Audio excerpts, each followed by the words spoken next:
Hi, this is Roger Phillips with Idaho Outdoors.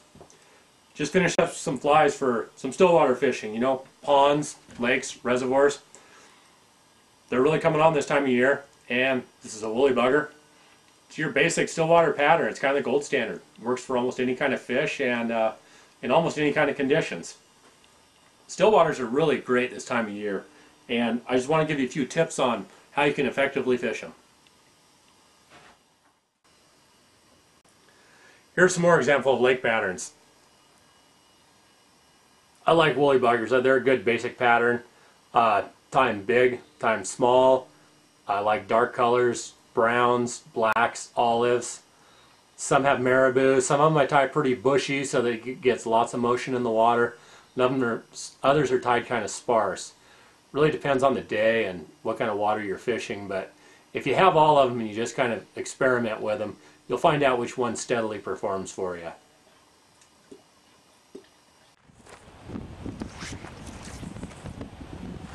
Alright, we're out on the water. This is where the action happens.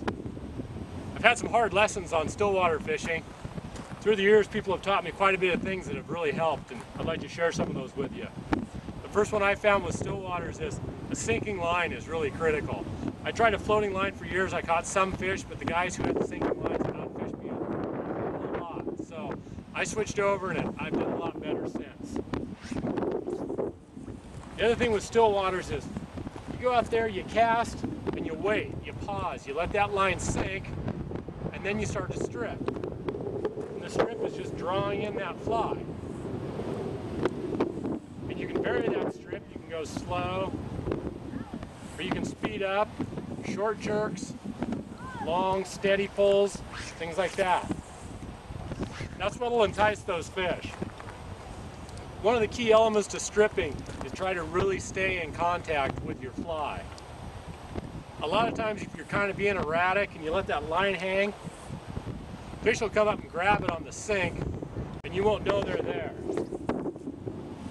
But if you keep contact with that fly, you'll be able to feel that fish, feel what's happening.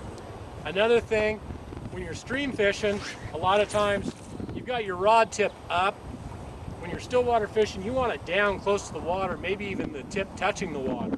That gives you even a better contact with your fly, so that fly line isn't hanging there and kind of sagging. It's down there. Anything that's happening on the end of your fly, you know it.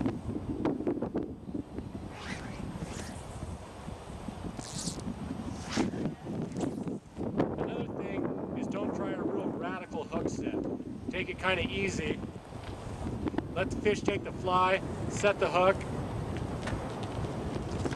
and you'll catch a lot more fish. Sometimes it's a really aggressive hook, sometimes it's a little bit light. But kind of figure out what that fish is doing before you let him have it.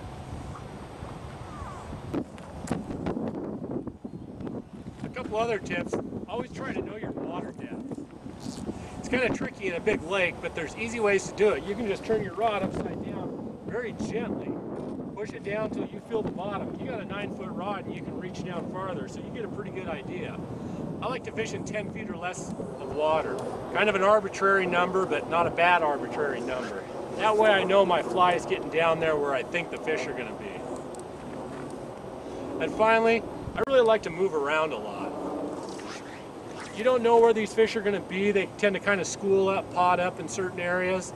And once you get into one, you usually get into others. I won't sit here and cast all day in one spot if I don't have any action. So, go out and give it a try. Have some fun on these stillwaters and read about it.